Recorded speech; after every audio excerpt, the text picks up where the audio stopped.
주님께서 여러분과 함께 성 마테오가 전한 거룩한 복음입니다.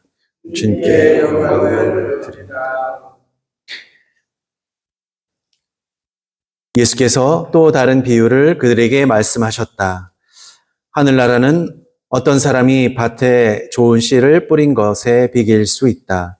사람들이 잠을 자고 있는 동안에 원수가 와서 밀밭에 가라지를 뿌리고 갔다. 밀이 자라서 이삭이 폈을 때 가라지도 드러났다. 종들이 주인에게 와서 주인님, 밭에 뿌리신 것은 좋은 씨가 아니었습니까? 그런데 가라지는 어디서 생겼습니까? 하고 묻자 주인의 대답이 원수가 그랬구나 하였다. 그러면 저희가 가서 그것을 뽑아버릴까요? 하고 종들이 다시 묻자 주인은 가만두어라. 가라지를 뽑다가 밀까지 뽑으면 어떻게 하겠느냐? 추수 때까지 둘 다 함께 자라도록 내버려 두어라. 추수 때에 내가 추수꾼에게 일러서 가라지를 먼저 뽑아서 단으로 묶어 불에 태워버리게 하고 밀은 내 곳간에 거두어 드리게 하겠다 하고 대답하였다. 그 뒤에 예수께서 군중을 떠나 집으로 들어가셨다. 그러자 제자들이 와서 그 밀밭의 가라지 비유를 자세히 설명해 주십시오 하고 청했다. 예수께서는 이렇게 설명하셨다. 좋은 씨를 뿌리는 이는 사람의 아들이요. 밭은 세상이요. 좋은 씨는 하늘나라의 자녀요. 가라지는 악한 자의 자녀를 말하는 것이다. 가라지를 뿌린 원수는 악마요. 추수 때는 세상이 끝나는 날이요. 추수꾼은 천사들이다. 그러므로 추수 때에 가라지를 뽑아서 묶어 불에 태우듯이 세상 끝날에도 그렇게 할 것이다. 그날이 오면 사람의 아들이 자기 천사들을 보낼 터인데 그들은 남을 죄짓게 하는 자들과 악행을 일삼는 자들을 모조리 자기 나라에서 추려내어 불구덩이에 쳐넣을 것이다. 그러면 거기에서 그들은 가슴을 치며 통곡할 것이다. 그때의 의인들은 그들의 아버지의 나라에서 해와 같이 빛날 것이다. 들을 귀가 있는 사람은 알아들어라. 주님의 복음입니다. 자리에 앉으십시오. 성부와 성자와 성령의 이름은 위로 아멘. 예, 지난 주일에 이어서 오늘 복음도 예수님의 비유 그리고 해석이 이어지고 있습니다. 그래서 오늘 해석, 예수님께서 하신 해석을 이렇게 요약하자면요. 사람의 아들은 누구냐면 사람의 아들은 예수 그리스도를 당신을 두고 하신 말씀이에요. 그래서 어떤 그 사람의 아들이라 그러면 그냥 사람인 것 같으면서도 하느님이신 신적인 그런 능력을 가지신 분으로 이제 이야기를 하는 것이고요. 이 밭은 그럼 뭐냐? 세상입니다. 세상. 그리고 좋은 씨가 뿌려진 이 좋은 씨는 하느님 나라의 자녀를 이야기하고요. 가라지는 악한 자인데 악마의 자녀를 뜻합니다. 그러니까 세상이라는 좋은 땅에 하느님 나라의 자녀가 자라고 있으나 악마가 자기 자녀인 가라지를 밤에 몰래 와서 뿌린다. 이런 이야기입니다. 추수 때는 그럼 뭐냐? 추수 때는 종말 때이고 사람의 아들인 예수께서 추수꾼인 천사들을 보내서 가라지는 뽑아서 불에 태운다. 이런 이야기입니다. 좋은 씨에서 자란 곡식은 의인으로서 하느님 나라에서 해와 같이 빛나게 된다. 이런 이야기를 예수님께서 이렇게 해석까지 해주셨어요. 네. 근데 이제 이런 해석을 들으셨는데 다 알아들으시겠어요? 알 것 같기도 하고, 모를 것 같기도 하고, 그렇죠. 이 말씀이라는 것이, 비유라는 것이 항상 그렇습니다. 예전에 제가 이제 학생 때 이제 여름방학 때 가면 이제 뭘 할까요? 대학생들이 뭘 할까요? 여름방학 때. 네, 농화를 많이 갑니다. 데모만 하지는 않았어요. 네, 농화를 갑니다. 강화에도 농화하러 왔나요? 학생들이? 예전에. 예. 그러니까 80년대, 90년대 초반 이럴 때 그렇습니다. 저도 그때 간 거죠. 90년대 초반에 간 겁니다. 그럼 여름에 가면은 할 일이 뭐가 있냐면 이제 보통 이제 논에 가요. 논에 가서 이제 피를 뽑습니다. 근데 밭에도 가죠. 이제 여학생들은 밭에 많이 가고 남학생들은 주로 논으로 많이 갔던 것 같아요. 왜 그랬을까요? 남자는 논에 가고 여자들은 밭에 가고 그랬어요. 그리고 이제 그 당시에 제가 농활 갔을 때도 인삼밭에도 갔었어요. 인삼밭에 가서 이제 피도 뽑고 이제 그랬어요. 이게 이제 좀 덥죠. 이렇게 막 차양막이 있긴 한데 열이 좀 갇혀 있으면 좀 더워요. 그렇기도 하고 그렇습니다. 근데 이 피와 잡초들이 이 벼하고 인삼하고 매우 비슷해요. 그래서 이제 저 같은 이제 한번 잘 안 해보던 사람이 가면 무슨 일이 벌어지나요? 피를 뽑아야 되는데 벼를 뽑고 모를 뽑고 피를 인삼밭에 가서 피를 뽑아야 되는데 인삼 뽑고 그러면은 인삼밭에 계시던 그 농부께서 약간 좀 아니 뭐 처음에 한 개 정도는 뭐 아유 그럴 수도 있다 그러다가 두 번째 세 번째 약간 좀 기왕 뽑았는데 이거 한번 드셔 뭐 이렇게 해서 먹고 그랬던 것 같습니다. 별로 기분은 좋지 않죠. 얼굴이 살짝 마냥 웃으시지는 않아요. 근데 이제 저 같은 사람도 그렇죠. 아니, 피를 뽑아야 되는데 잘못해서 인삼 뽑고 잘못해서 모를 뽑아버리면은 저라고 뭐 이렇게 기분이 좋지는 않아요. 이게 난처합니다. 그렇습니다. 누가 그러라고 한 것도 아닌데 이 피하고 잡초들이 벼하고 삼을 닮아가지고 사람을 헷갈리게 합니다. 아니 아무리 농사를 잘 지으셔도 가끔 잘못해서 뽑으면은 잘못 뽑으실 때는 없으셨어요? 한 번도 없으셨어요? 네, 그렇죠. 저만 그런 줄 알았는데 가끔 그렇죠. 물론 저보다는 덜 하시겠지. 당연히 덜 하시겠는데 저는 그래가지고 그런 일들이 있었던 것 같습니다. 이렇게 헷갈릴 때가 있어요.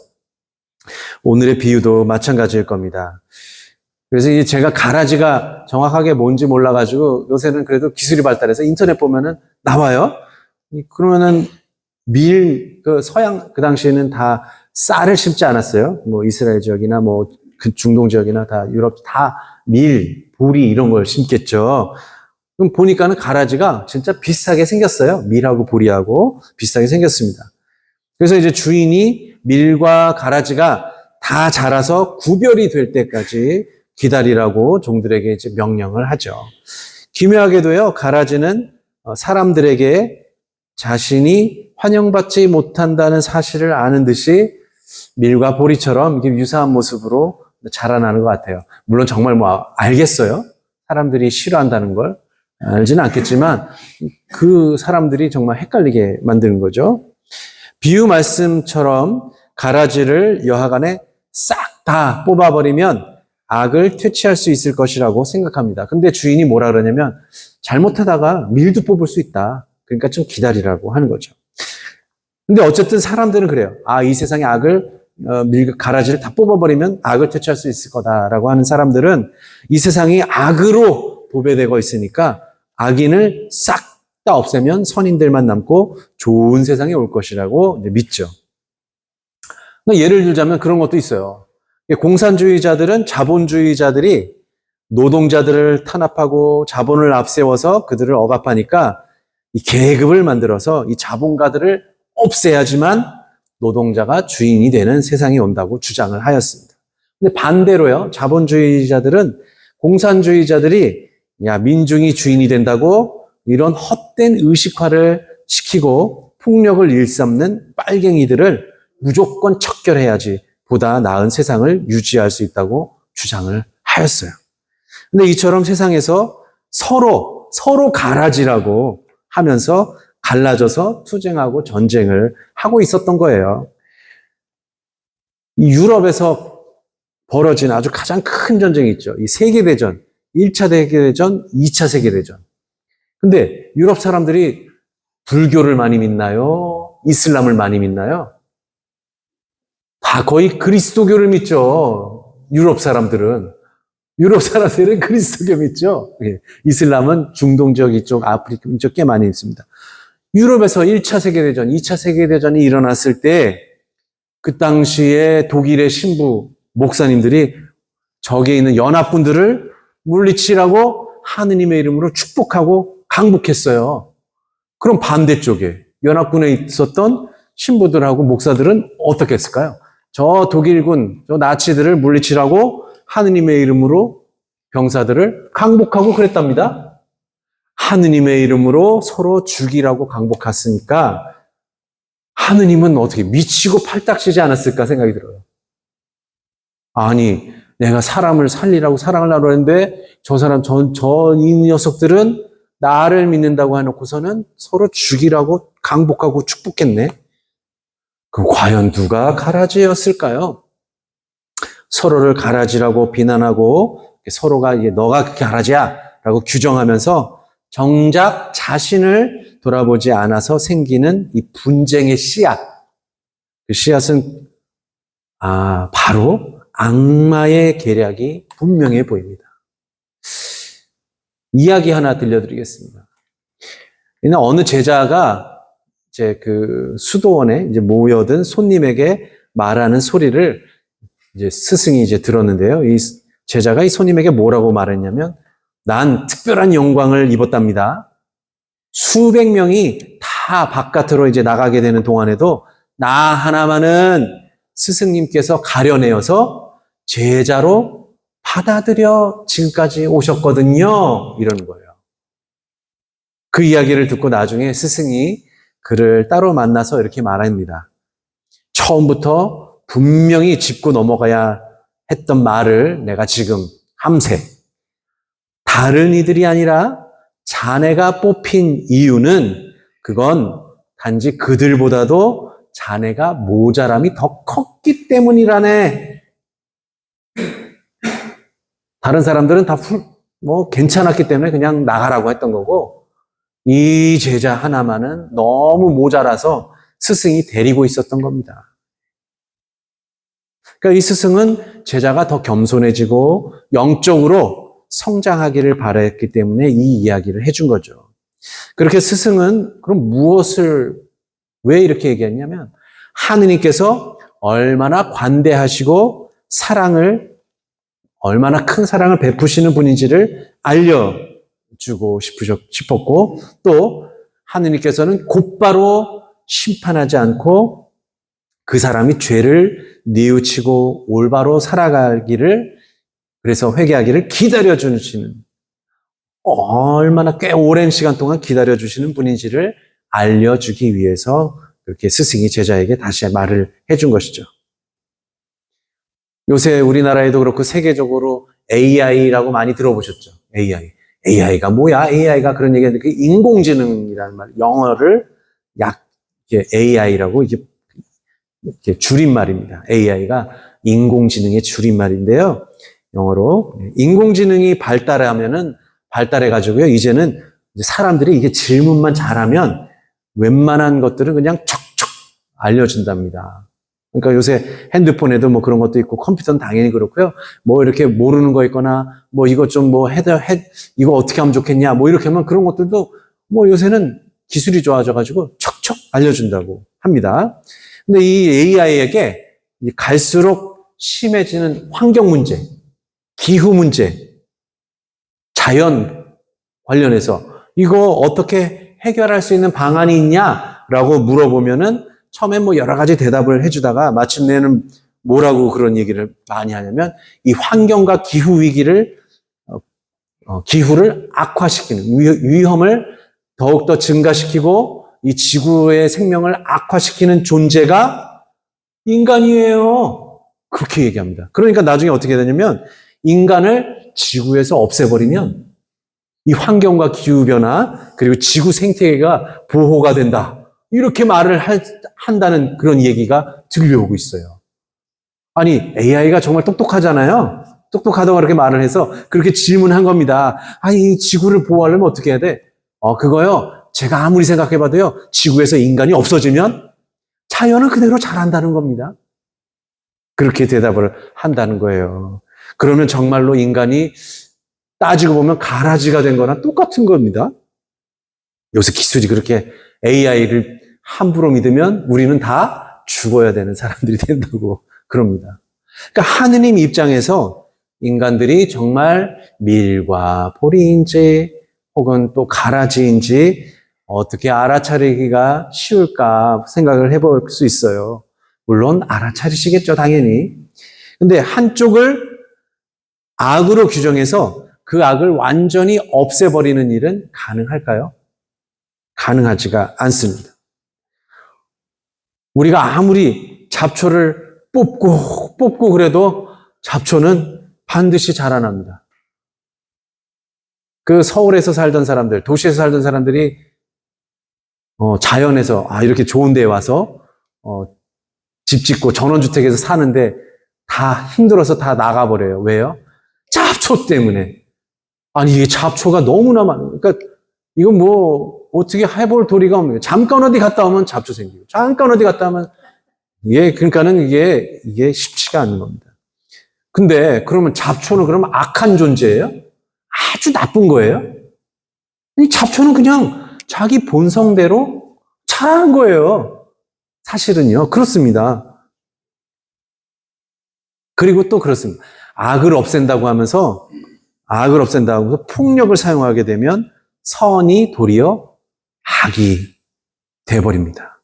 그래서 악을 없애려다가 도리어 자신이 악이 되는 경우를 우리는 너무나 많이 봤습니다. 독재한다는 사람들도요, 처음에는 선한 의도로 내가 이 나라를 구원해야지, 이 나라를 구해내야지 하면서 정치적인 권력을 선한 의도로 사용한다고 해요. 그러다가 처음에는 성과가 나기도 하는데요, 나중에 권력에 취하다 보면 어느새 자신이 다른 사람들을 죽이고 감옥에 보내는 악인이 되기도 하고 그렇습니다. 그러면 처음에 좋았던 사람이 자신이 가라지가 된 줄도 모른 채로 그리고 나는 의인이야 라고 착각하는 경우가 많다는 것이죠. 그래서 하느님께서 심판하신다는 말씀에는 인간은 자신의 생명을 자기가 마음대로 처분하지 못하고 인간 스스로가 악을 완전히 처벌하고 없앨 수 있다고 믿더라도 그건 불가능하며 오로지 누가 할 수 있다? 하느님만이 가능하다. 그 마지막 날에 하느님만이 그것을 결정하실 수 있다는 것을 의미합니다. 인간이 아무리 악을 다 없앤다고 하더라도 할 수가 없다는 거죠.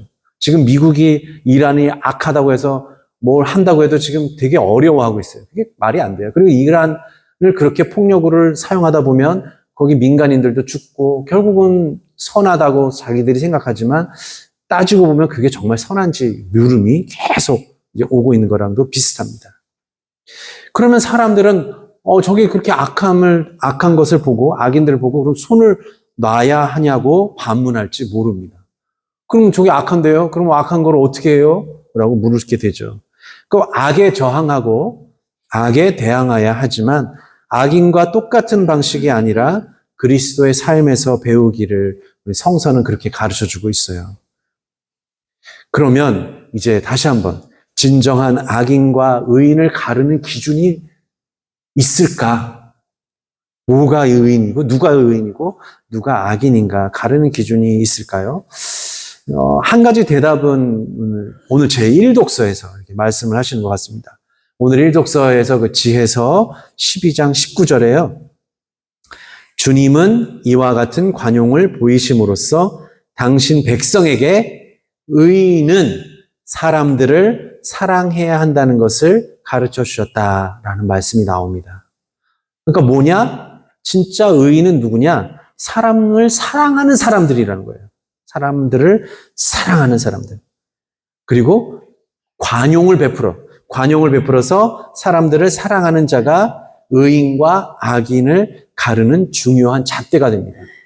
우리가 나는 의인이기 때문에 악인을 빨리 처단해야지 이렇게 생각하다 보면은 사실 자기가 의인이었다가도 악인이 될 수 있다는 것을 보여주는 것이죠. 그러니까 하느님께서 지혜서 말씀 중에서 뭘 말씀해 주시는 거냐면 의인은 하느님 자기를 닮아서 당신을 닮아서 관용을 베풀 줄 알고 기다려주고 참아주고 그리고 회개하게 죄인들이 회개할 시간도 좀 어쨌든 주고 그리고 사람들을 사랑해야 된다 이런 겁니다. 하느님께서 의롭다고 하시는 것은 그래서 당장에 지금 심판하신다는 게 아니라 마지막 날이 되어서야 밀과 가라지를 구별하셔서 심판하신다라는 말씀입니다. 결코 인간 스스로가 빨리 그 결정을 내리면 안 된다라는 말도 있습니다. 그래서 우리는 하느님의 뜻과 예수 그리스도의 대자 대비하심에 기대해서 나아가야 하죠. 그러니까 조금 답답하죠? 저 악인들 저거 빨리 없애야 되는데 하느님은 뭐 하시나? 귀신은 뭐 하나? 저놈 안 잡아가고 뭐 이런 얘기를 할 수는 있는데요. 그렇다고 인간이 그걸 다 없앨 수는 없단 말입니다. 그래서 예수님께서 의인은 그럼 뭐라고 하냐? 아버지의 나라에서 해와 같이 빛날 것이라고 하시는데 그 의인이 관용을 보이고 참아내고 사람들을 사랑하는 이들이기 때문에 가능하다라는 겁니다. 이 질문을 내 자신에게도 자주 합니다. 나는 주님께서 씨를 뿌려 자란 밀인가? 아니면 악마가 뿌린 밀을 가장한 가라지인가? 나는 의인이고 악한 자를 없애야 한다고 주장하고 악한 자를 박멸해야 한다고 해서 의인이 되지 않습니다. 만약 그랬더라면 우리 인류는 하는 짓을 봐서 이미 하느님에 의해서 단죄를 받아서 다 사라졌을 겁니다. 너가 의인이라고? 너 가라지야 하면서 하느님께서 벌써 다 정리하셨을 겁니다. 당연히 예수님께서 이 땅에 오셔서 십자가를 지실 필요도 없어요. 그렇게 되면. 교우 여러분, 이 태어나면서부터 의인과 악인을 알아보기는 정말로 어렵습니다. 그리고 의인과 악인이 정해졌다고 주장하는 사람들도 있어요. 태어날 때부터 그랬다고 주장하는 사람들이 있습니다. 정말 그럴지도 모릅니다. 쟤는 하는 짓을 봐서 싹수가 노랗다고 벌써 어려서부터 저러면 반드시 그렇다고 하는 경우도 많아요. 하지만 그 결정은 오로지 하느님의 권한에 돌려드리고 우리는 겸손하게 악을 그냥 멀리하고 악한 이들의 방식을 따르지 않고 동시에 서로 회개해야 됩니다. 그래서 죄를 뉘우쳐서 가라지처럼 불 속에 던져지지 않기를 기도해야 되겠습니다. 그것만이 우리가 한 사람이라도 저 사람을 악인으로 몰아가지고 도리어 우리가 죄를 짓지 않는 사람이 돼야 되는 것이죠. 오히려 그 사람이 변할 수 있었는데 너무 빨리 저 사람 악한 사람이라고 몰아붙여가지고 그래서 우리가 죄를 짓게 되는 거죠. 그래서 우리가 불 속에 던져지지 않기를 그냥 겸손하게 기도하는 수밖에 없습니다. 그것만이 우리가 제대로 알아보기 전에 누군가를 악하고 나쁜 사람이라고 판단하지 않고 규정하지 않고 하느님의 자비로 그 사람이 변화될 것이라고 그냥 꾸준히 기도해 주는 거.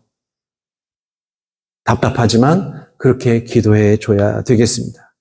그래서 비유의 말씀이 그냥 비유의 말씀처럼 그냥 남는 것이 아니라 현실에서도 우리가 의인으로서 하느님을 닮아서 예수 그리스도의 말씀처럼 하느님을 닮아서 관용하고 참아주고 기도해주고 그 사람이 변하도록 기도해주고 그래서 우리가 의인처럼 하느님 나라에서 해처럼 빛나기를 염원하면서 성부와 성자와 성령의 이름으로 말씀드렸습니다.